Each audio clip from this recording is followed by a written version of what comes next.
ഈ ഒരു ഭാഗത്ത് വരുന്നുണ്ടെങ്കിൽ തീർച്ചയായിട്ടും ഈ ഒരു സ്പോട്ട് നിങ്ങൾ വിസിറ്റ് ചെയ്യണം മക്കളെ, അല്ലെങ്കിൽ നിങ്ങൾക്ക് നഷ്ടമായിരിക്കും. ഇതുപോലെ കാട് പിടിച്ച് ഒന്നിനും കൊള്ളാതിരുന്ന ഈ ഒരു സ്ഥലം രാവും പകലും കഷ്ടപ്പെട്ട് ഇങ്ങനെ ആക്കിയെടുത്തത് ഈ മുത്താണ്, നമ്മുടെ സ്വന്തം യാസിർ ഭായി. പിന്നെ നമ്മളെ പർപ്പിളാണ് ഈ ഒരു സ്പോട്ട് എനിക്ക് പരിചയപ്പെടുത്തി തന്നത് കേട്ടാ. ഇതിൻ്റെ ഉള്ളിൽ ഏകദേശം 14ഓളം ഫുഡ് കോർട്ടുകൾ ഇപ്പം തന്നെ ഓപ്പൺ ആയിട്ടുണ്ട്. ഇതിൻ്റെ അകത്ത് നിങ്ങൾ കയറി കഴിഞ്ഞാൽ ഒരു ഫുഡിന് വേണ്ടിയിട്ടും പിന്നെ നിങ്ങൾ പുറത്ത് പോകേണ്ട ആവശ്യം ഉണ്ടാവില്ല. ഷവർമ ആയിക്കോട്ടെ, ബ്രോസ്റ്റഡ് ആയിക്കോട്ടെ, ഐസ്ക്രീം, ജ്യൂസ്, ഷെയ്ക്ക്, ചായ, അങ്ങനെ A to Z സാധനങ്ങൾ നിങ്ങൾക്ക് ഇവിടുന്ന് കിട്ടും.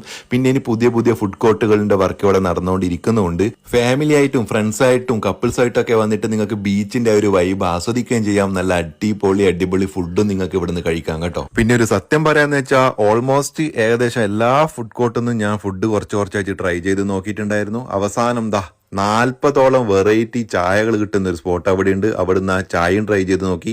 ശംഖുപുഷ്പത്തിന്റെ ചായ ഒരു രക്ഷയില്ല മക്കളെ, അടിപൊളിയായിരുന്നു. കഴിച്ച ഫുഡൊക്കെ നല്ല അത്യാവശ്യം ക്വാളിറ്റി ഉള്ള ഫുഡ് തന്നെയായിരുന്നു. അങ്ങനെ ബാഡ് പറയാനൊന്നും ഉണ്ടായിട്ടില്ല. നിങ്ങൾ ഈ സ്പോട്ടിൽ മുന്നേ പോയിട്ടുണ്ടെങ്കിൽ നിങ്ങളുടെ എക്സ്പീരിയൻസ് എന്താണെന്നുള്ളത് കമന്റ് ബോക്സിൽ അറിയിക്കുക കേട്ടോ. പിന്നെ അവിടെ വെറൈറ്റി പോപ്കോൺ കിട്ടുന്ന ഒരു ഷോപ്പ് ഉണ്ട്. അവിടുന്ന് വെറൈറ്റി ആയിട്ടുള്ള ഒരു പോപ്കോണും കഴിച്ചിട്ടാണ് നമ്മൾ അവിടെ നിന്ന് ഇറങ്ങിയത്. പിന്നെ ഈ സ്പോട്ട് ഏതാണ് വരുന്നത് എന്ന് വെച്ച് കഴിഞ്ഞാൽ നമ്മുടെ ആലപ്പുഴ ജില്ലയിലെ ആലപ്പുഴ ബീച്ചിന്റെ അടുത്തുള്ള കാറ്റാടി മരങ്ങൾ ഇടയിലുള്ള സീ ലോഞ്ചിലാണ് കേട്ടോ.